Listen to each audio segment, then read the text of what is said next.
Welcome back to my channel. ఈరోజు వీడియోలో 13/8/2022లో జరిగిన షిఫ్ట్ 2లో జరిగిన పేపర్ అనేది మ్యాథ్స్ బిట్స్ ఎక్స్ప్లెయిన్ చేయడం జరుగుతుంది. మ్యాథ్స్తో పాటు ఈవీఎస్ కూడా కంప్లీట్ చేసేస్తాం. ఆల్రెడీ 106 వరకు ముందు వీడియోలో ఎక్స్ప్లెయిన్ చేయడం జరిగింది. ఈరోజు వీడియోలో 107 నుంచి మ్యాథ్స్ బిట్స్ ప్లస్ ఈవీఎస్ కూడా కంప్లీట్ చేద్దాం. First 107 bit. ఒక త్రిభుజంలో రెండు కోణాలు మొత్తము 116 మరియు 30 డిగ్రీలు అయినా మూడవ కోణం ఎంత? మనకి త్రిభుజంలో మూడు కోణాలు మొత్తం ఎంత? 180 డిగ్రీలు కదా. So a plus b plus c equal to 180కి ఈక్వల్ చేసుకుంటాం. మనకి ఈ విధంగా రెండు కోణాలు ఇచ్చారు. రెండు కోణాలు ఇచ్చి మూడవ కోణం కనుక్కున్నాం. ఈ త్రిభుజంలో మూడు కోణాలు మొత్తం 180 కాబట్టి a plus b plus c equal to 180 డిగ్రీలు. a equal to 116 plus 30 degrees plus c equal to 180 degrees. So మనకి సి ఇక్కడ నుంచి దాన్ని తీసుకెళ్తే ఏమవుతుంది? C equal to 180 minus 116 plus 30 degrees. So 116 plus 30 అంటే ఎంత వస్తుంది? C equal to 180 minus 116 plus 30 అంటే 146 వస్తుంది.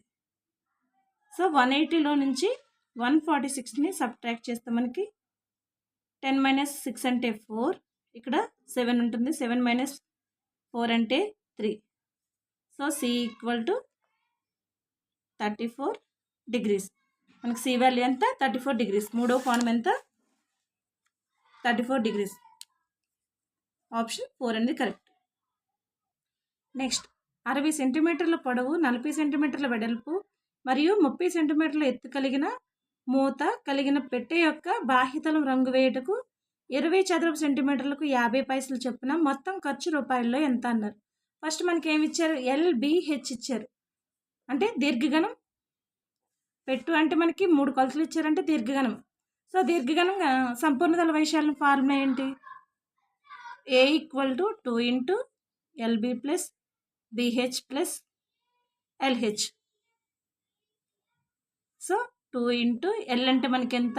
60 ఇంటూ బి అంటే 40 ప్లస్ బి అంటే 40 ఇంటూ 30 ప్లస్ ఎల్ అంటే 60 ఇంటూ 30 చేస్తే మనకి 2 ఇంటూ 6 4 24 అంటే 2400.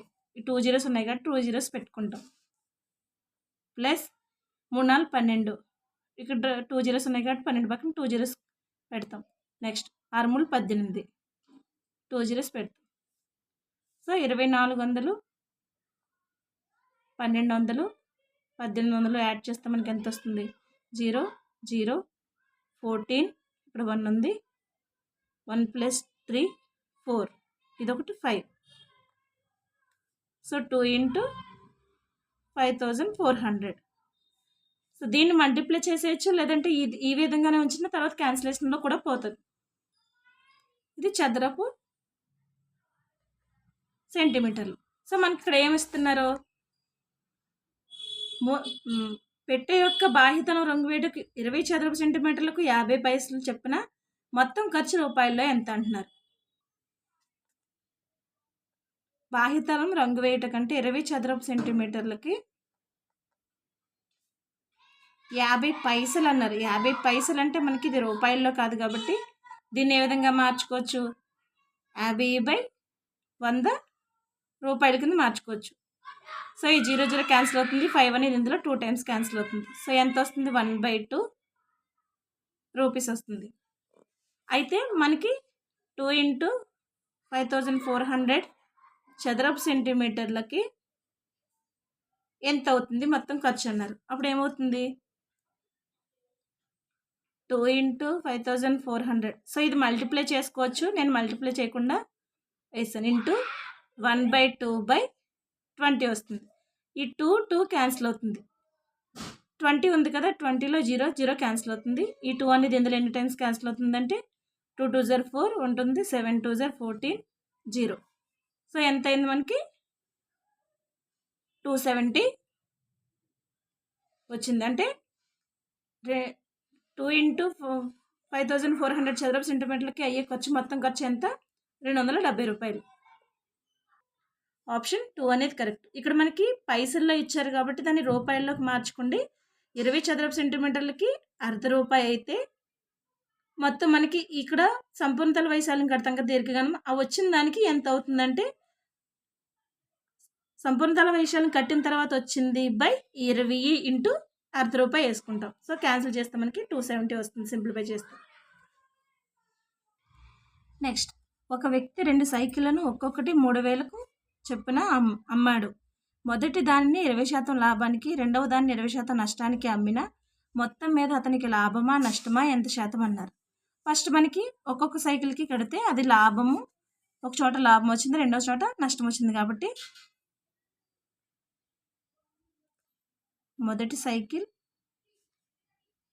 రెండవ సైకిల్. సో ఇలా విడివిడిగా కడితే మీకు ఒక ఐడియా వస్తుంది. మొదటి సైకిల్ అమ్మిన వేల ఎంత ఇచ్చారు మనకి, ఫస్ట్ కొన్న వేల తెలియదు కాబట్టి కొన్న వేల ఎక్స్ అనుకుంటాం. లాభశాతం ఎంత ఇచ్చారు, లాభశాతం 20%. అమ్మిన వేల 3,000 రూపాయలు. ఇక్కడ రెండవ సైకిల్ది తెలియదు కాబట్టి కొన్న వేల ఎక్స్ అనుకుంటాం. ఇక్కడ నష్టశాతం అన్నారు, 20%, నష్టశాతానికి అమ్మాడన్నారు, నష్టశాతం 20%. సో ఇక్కడ కూడా మనకి అమ్మిన వేల 3,000 రూపాయలు. ఇప్పుడు మనకి కొన్న వేల కావాలి కాబట్టి ఫస్ట్ లాభశాతం ఈక్వల్ టు లాభము బై కొన్న వేల ఇంటూ 100. సో మనకి లాభం తెలియాలి కాబట్టి ఫస్ట్ లాభాన్ని ఇక్కడ నుంచి ఈ రెండింటి తీసుకొస్తే ఏమవుతుంది, ఇక్కడ మనకి ఇచ్చిన వాల్యూస్ని సబ్స్టిట్యూట్ చేస్తే 20 ఈక్వల్ టు లాభము బై కొన్న వేల ఎంత అనుకున్నా ఎక్స్ ఇంటూ 100. సో ఈ లాభాన్ని ఇక్కడ నుంచి ఈ రెండింటి తీసుకొస్తే ఏమవుతుంది, లాభము ఈక్వల్ టు ఈ భిన్నం అనేది అంటే 100/x అనేది ఇక్కడికి వస్తే ఏమవుతుంది, x/100 అవుతుంది. అంటే 20 ఇంటూ x/100. ఈ 20 అనేది ఇందులో ఎన్ని టైమ్స్ క్యాన్సిల్ అవుతుంది, 5 టైమ్స్. సో లాభం ఈక్వల్ టు x/5 వచ్చింది. సో లాభం వచ్చిన తర్వాత మనకి అమ్మిన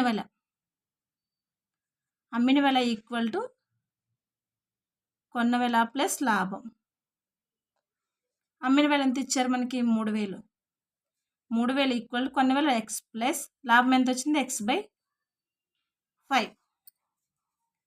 సో x/5 వచ్చిన తర్వాత ఇక్కడ ఎల్సిఎం కడితే మనకి ఎంత వస్తుంది, 3,000 ఈక్వల్ టు ఇది 6x/5 వస్తుంది. సో ఈ ఎక్స్ని ఇక్కడ నుంచి ఈ రెండింటిని తీసుకొస్తే ఏమొస్తుంది, x ఈక్వల్ టు 3,000 ఇంటూ 6/5 అనేది ఇక్కడికి వస్తే ఏమవుతుంది, రెసిప్రోకల్ అవుతుంది, అంటే భిన్నం తిరగబడుతుంది, 5/6 అవుతుంది. 5/6 అవుతుంది. ఈ 6 అనేది ఇందులో ఎన్ని టైమ్స్ క్యాన్సిల్ అవుతుంది, 6 5 = 30, 500. అంటే 5 ఇంటూ 5 ఎంత, 2500. 2500. కొన్న వేల ఎంత వచ్చింది మనకి, 2500 వచ్చింది. సో ఇదే విధంగా సెకండ్ సైకిల్ కూడా చూద్దాం. సెకండ్ సైకిల్కి మనకి కొన్న వేల ఎక్స్ అనుకున్నాం, నష్టశాతం 20% అన్నారు, అమ్మిన వేల సేమ్ 3,000. ఇక్కడ నష్టశాతం ఈక్వల్ టు నష్టము బై కొన్న వేల ఇంటూ 100. నష్టశాతం ఎంత ఇచ్చారు, 20% ఇచ్చారు. 20 ఈక్వల్ టు నష్టము బై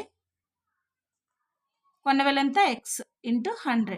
సో ఇది కూడా సేమ్, నష్టాన్ని ఇక్కడ నుంచి దీన్ని తీసుకొస్తే ఏమొస్తుంది, నష్టము ఈక్వల్ టు 20 ఇంటూ x/100 అవుతుంది. ఈ 100/x అనేది x/100 కింద చేంజ్ అవుతుంది.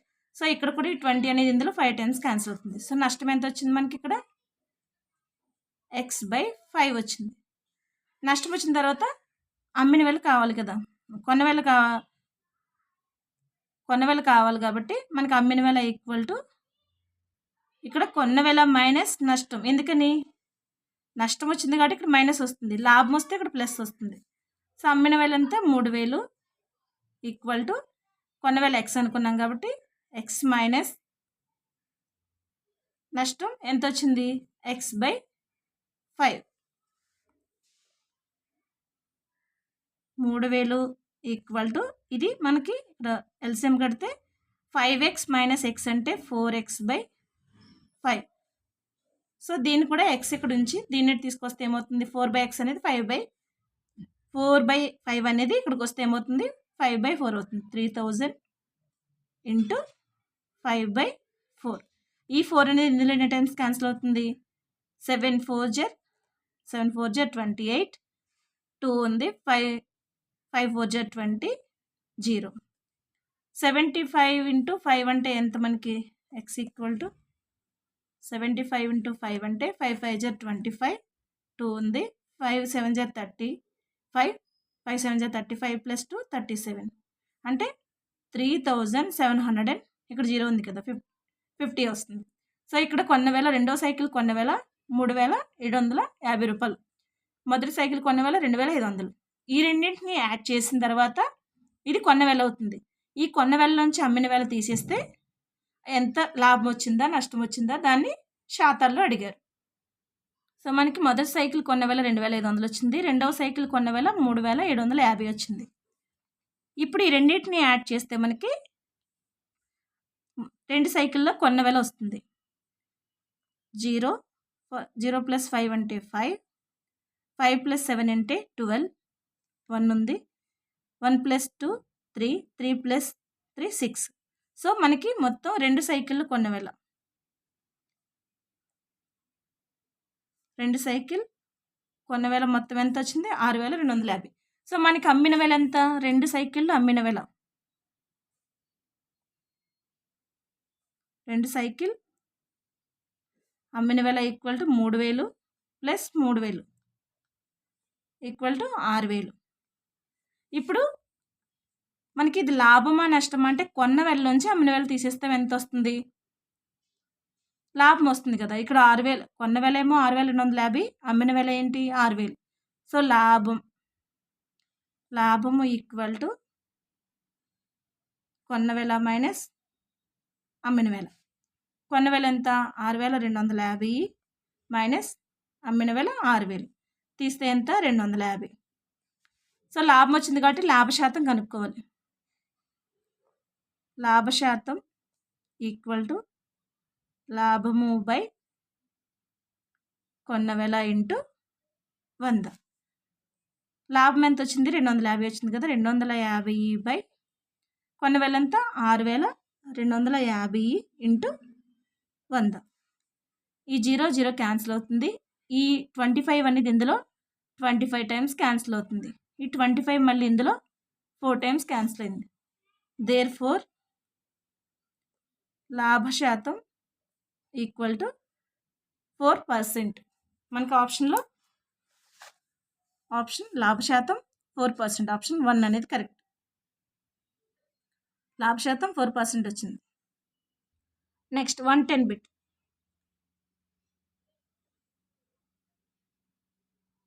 3.3, 3.5, 3.1, 3.7, 3.2 మరియు 3.8లో మధ్యగతము ఎంత అన్నారు. సో అవి మనకి ఒక ఆర్డర్లో లేవు కాబట్టి ఫస్ట్ మనం అవి ఆర్డర్లో రాసుకుంటే రాసుకుంటే ఫస్ట్ 3.3, 3.5, 3.1, 3.7, 3.2, 3.8 వీటిని మనం ఒక వరుస క్రమంలో రాసుకోవాలి. ఫస్ట్ ఏంటి? 3.1 వస్తుంది. నెక్స్ట్ 3.2, 3.3, 3.4 ఉందా? లేదు. ఇక్కడ 3.4 లేదు కాబట్టి 3.5, తర్వాత 3.6 లేదు కాబట్టి 3.7, 3.8. సో మధ్యగతం అడిగారు కాబట్టి ఫస్ట్ది లాస్ట్ది క్యాన్సిల్ చేస్తాం. తర్వాత సెకండ్ది ఈ లాస్ట్ నుంచి సెకండ్ది క్యాన్సిల్ చేస్తాం. సో ఈ రెండు ఉన్నాయి. ఈ రెండు ఇచ్చినప్పుడు ఏం చేయాలి? ఈ రెండింటిని యాడ్ చేసి బై 2 చేస్తాం. మధ్యగతం ఈక్వల్ టు 3.3 ప్లస్ 3.5 బై 2 చేస్తాం. చేస్తే ఎంతది? 3.3 ప్లస్ 3.5 అంటే 6.8 బై 2. 6.8 అంటే 6.8లో సగం ఎంత? ఇది ఇందులో క్యాన్సిల్ చేస్తే 3 2 జర్ 6 0.42 జర్ అంటే 3.4. ఆప్షన్ 2 అనేది కరెక్ట్, 3.4. Next problem. దీర్ఘచతురస్రాకార గడ్డి భూమి పొడవు 55 మీటర్లు, వెడల్పు 45 మీటర్లు. దాని మధ్యలో 3 మీటర్ల వెడల్పు కలిగిన 2 బాటలు ఒకటి పొడవుకు సమాంతరంగా మరొకటి వెడల్పుకు సమాంతరంగా ఒకదానికొకటి ఖండించే విధంగా ఉన్నాయి. అయినా బాట వైశాల్యం ఎంత? మనకి ఒక దీర్ఘచతురస్రం ఇచ్చారు. దీర్ఘచతురస్రంలో ఏమన్నారు? దీర్ఘచతురస్రాకార గడ్డి భూమి పొడవు అన్నారు. ఫస్ట్ అదొక దీర్ఘచతురస్రాకారం అయిన గడ్డి భూమి అనుకుందాం. దీని పొడవు ఎంత ఇచ్చారు? 55 మీటర్లు. వెడల్పు ఎంత ఇచ్చారు? 45 మీటర్లు ఇచ్చారు. సో దీనికి సమాంతరంగా, పొడవుకి సమాంతరంగా 3 మీటర్ల బాట ఉంది. వెడల్పుకి సమాంతరంగా కూడా 3 మీటర్ల బాట ఉంది.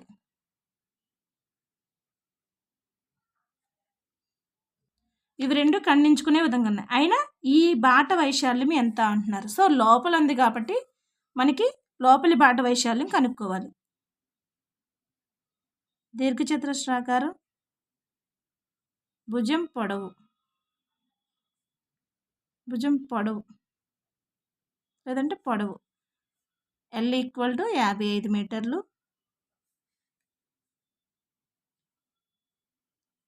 వెడల్పు B = 45 మీటర్లు. సో బాట వెడల్పు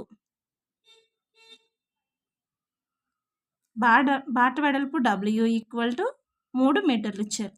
సో లోపలి బాట వైశాల్యం కావాలి కాబట్టి లోపలి బాట వైశాల్యం ఈక్వల్ టు, మనకి ఫార్ములా ఏంటి? Formula W × L + B - W. So అదే మనకి బయట బాట వైశాల్యం అయితే ఇక్కడ ప్లస్ వస్తుంది, లోపలి బాట కాబట్టి ఇక్కడ మైనస్ వస్తుంది.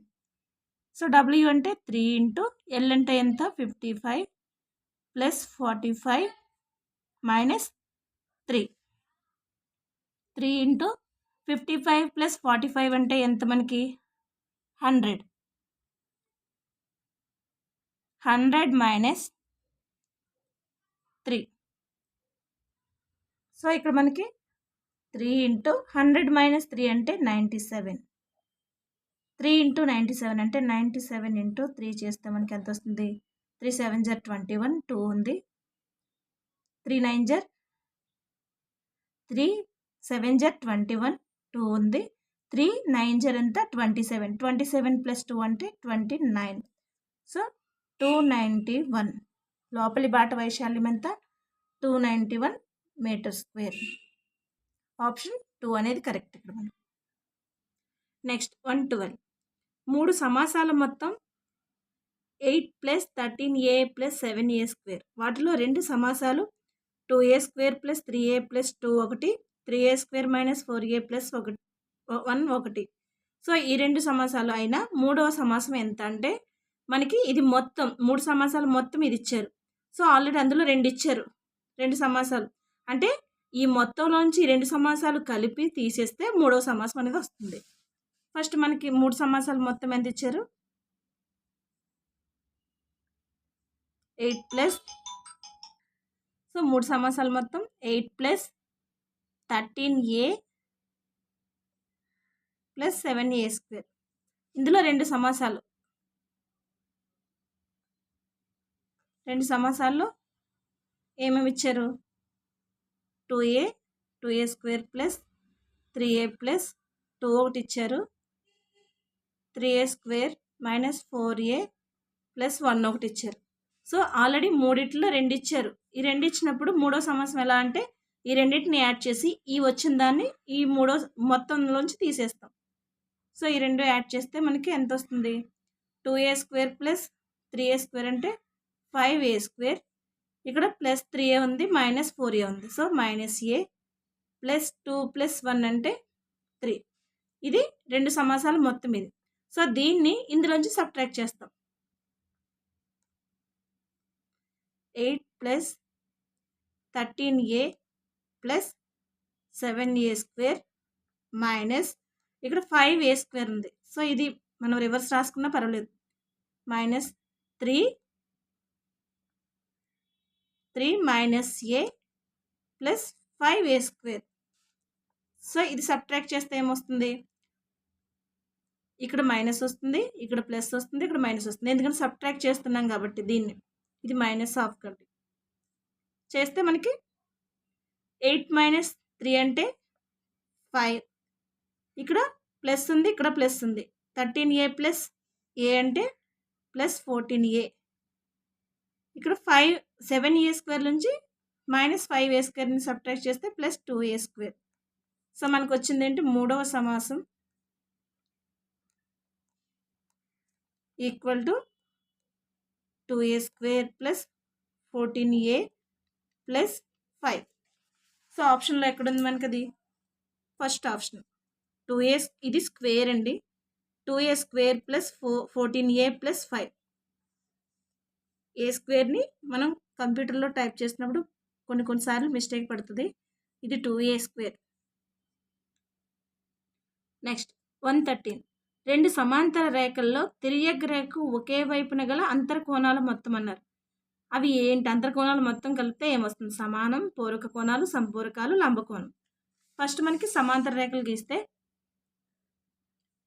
ఇదొకటి, ఇదొకటి. ఈ 2 సమాంతర రేఖలని ఒక తిర్యక్ రేఖ అంటే ఈ విధంగా ఖండిస్తుంది. ఖండిస్తే మనకి ఇక్కడ ఈ కోణాలు అంటే ఇక్కడ ఏమడుగుతున్నారు, తిర్యక్ రేఖకు ఒకే వైపున్న అంతర్కోణాలు మొత్తం. తిర్యక్ రేఖకు ఒకే వైపున్న ఈ అంతర్కోణాల మొత్తం ఎంతంటే, ఇది ఎక్స్, ఇది వై అనుకుంటే angle x plus angle y equal to 180 degrees. So 180 degrees అంటే మనకి సంపూరకాలు.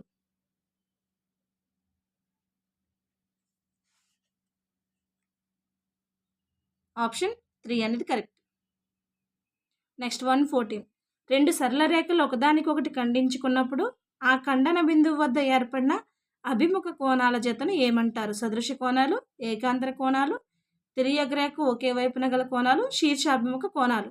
మనకి ఆన్సర్ శీర్షాభిముఖ కోణాలు. ఆప్షన్ 4 అనేది కరెక్ట్. సో ఏ విధంగా అంటే, ఫస్ట్ మనకి 2 సరళ రేఖలు ఖండించుకున్నప్పుడు ఇక్కడున్న బిందువు అంటే ఇక్కడున్న బిందువుని ఏమంటారంటే శీర్షాభిముఖ బిందువు ఏర్పడిన అభిముఖ కోణాలు. అంటే ఈ కోణము, ఈ కోణము, ఈ కోణం, ఈ ఈ 4 వైపులా ఏర్పడిన కోణాలని శీర్షాభిముఖ కోణాలు అంటారు.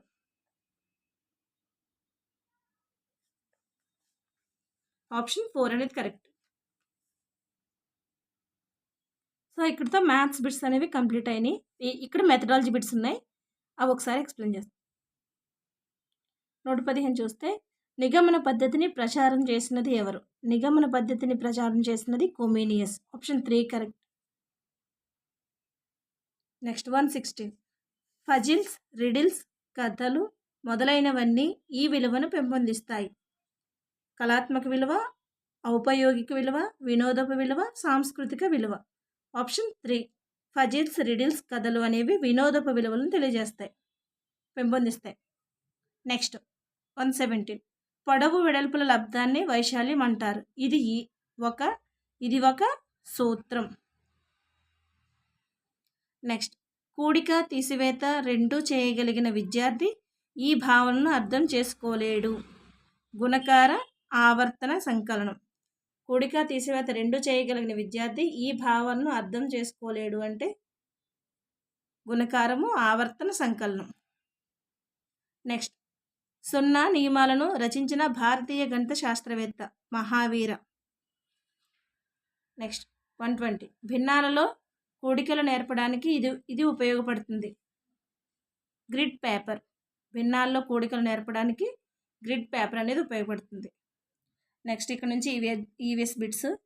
వ్యాక్సిన్ అనే పదం వాకా నుంచి వచ్చినది. దీని అర్థం ఆవు. వాకా అంటే ఆవు అని అర్థం. నెక్స్ట్, గాలి కాలుష్యానికి సహజ కారణం. గాలి కాలుష్యానికి సహజ కారణం వాహనాల ఉద్గారాలు. Option 3 correct. నెక్స్ట్, వీరిని ప్రపంచ ఆవరణ వ్యవస్థ నిర్వాహకులని అంటారు. వీరిని ప్రపంచ ఆవరణ వ్యవస్థ నిర్వాహకులు అంటే రైతులని. రైతులని ప్రపంచ ఆవరణ వ్యవస్థ నిర్వాహకులని అంటారు. నెక్స్ట్, ధాన్యం నుండి పొట్టును వేరు చేయటంలో తోడ్పడే ధర్మం. ధాన్యం నుండి పొట్టును వేరు చేయడంలో తోడ్పడే ధర్మం పొట్టు. Option 2 correct. పొట్టు ధాన్యంతో పోలిస్తే చాలా తేలికగా ఉంటుంది. పొట్టు అనేది ధాన్యంతో పోలిస్తే చాలా తేలికగా ఉంటుంది. నెక్స్ట్ 125. కణంలో జన్యు పదార్థం ఉండే కణాంగం. కణంలో జన్యు పదార్థం ఉండే కణాంగం కేంద్రకం. 126. కోరికీ భవనం ద్వారా ప్రత్యుత్పత్తి జరిపినది హైడ్రా. కోరికీ భవనం ద్వారా ప్రత్యుత్పత్తి జరిపేది హైడ్రా. నెక్స్ట్, క్రింది వాళ్ళలో కృష్ణానదికి ఉపనది కానిది. క్రింది వాళ్ళలో కృష్ణానదికి ఉపనది కానిది గౌతమి. గౌతమి నది కృష్ణానదికి ఉపనది కాదు. గోదావరి నదికి ఉపనది గౌతమి.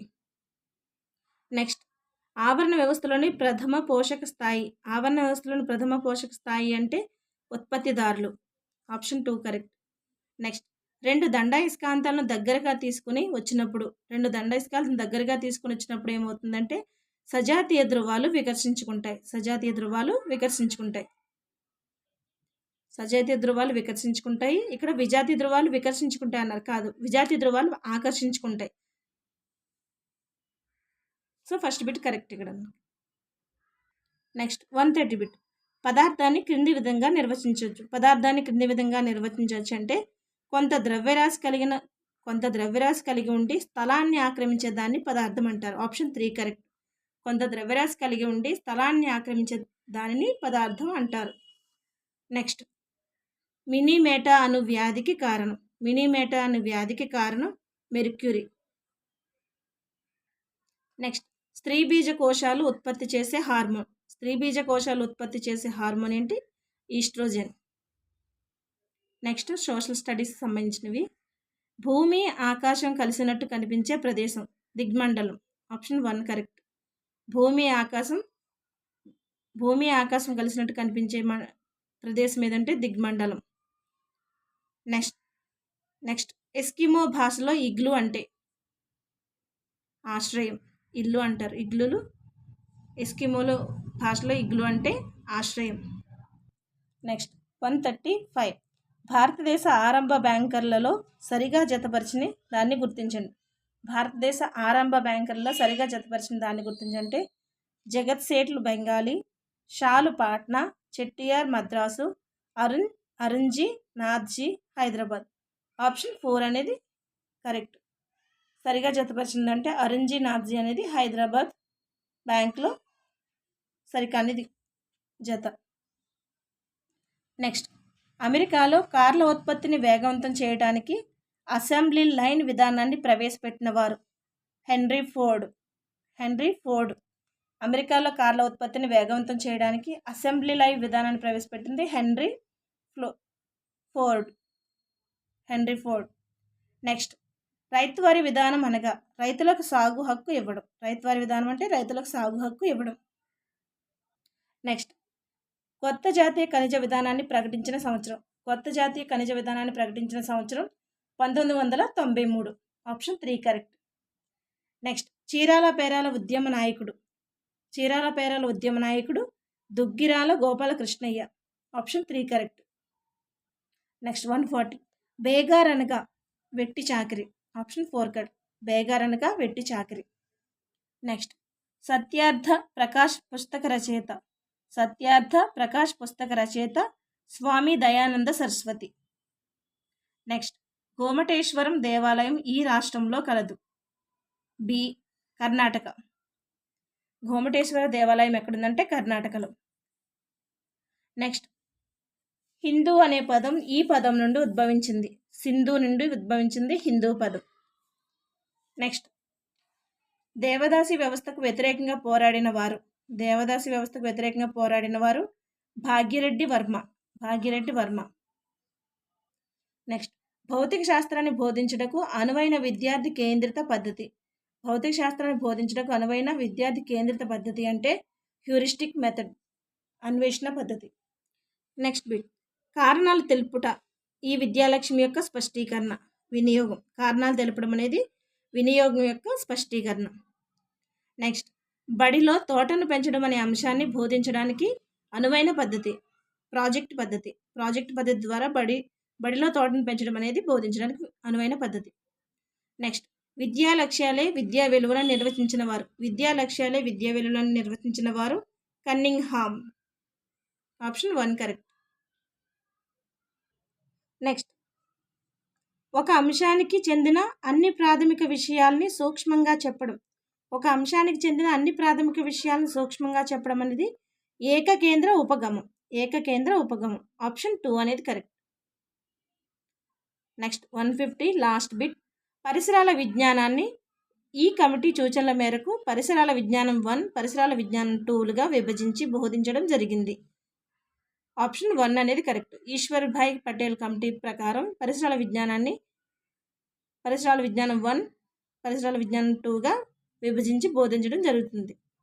సో ఇక్కడతో ఆఫ్టర్నూన్ సెషన్లో బిట్స్ అనేవి కంప్లీట్ చేయడం జరిగింది. ఈ వీడియోకి మీకు నచ్చితే లైక్ చేసి సబ్స్క్రైబ్ చేయండి, వీలైతే షేర్ చేయండి. సో ఈ ఆఫ్టర్నూన్ షిఫ్ట్లో జరిగిన పేపరు ప్లస్ మార్నింగ్ షిఫ్ట్లో ఆల్రెడీ ముందు వీడియోస్లో ఎక్స్ప్లెయిన్ చేయడం జరిగింది. ఆ బిట్స్ కూడా నేను లాస్ట్లో డిస్ప్లే చేస్తాను. అవసరం అనుకున్న వాళ్ళు నోట్ చేసుకోవాలి అని అనుకున్న వాళ్ళు నోట్ చేసుకోండి. Thank you.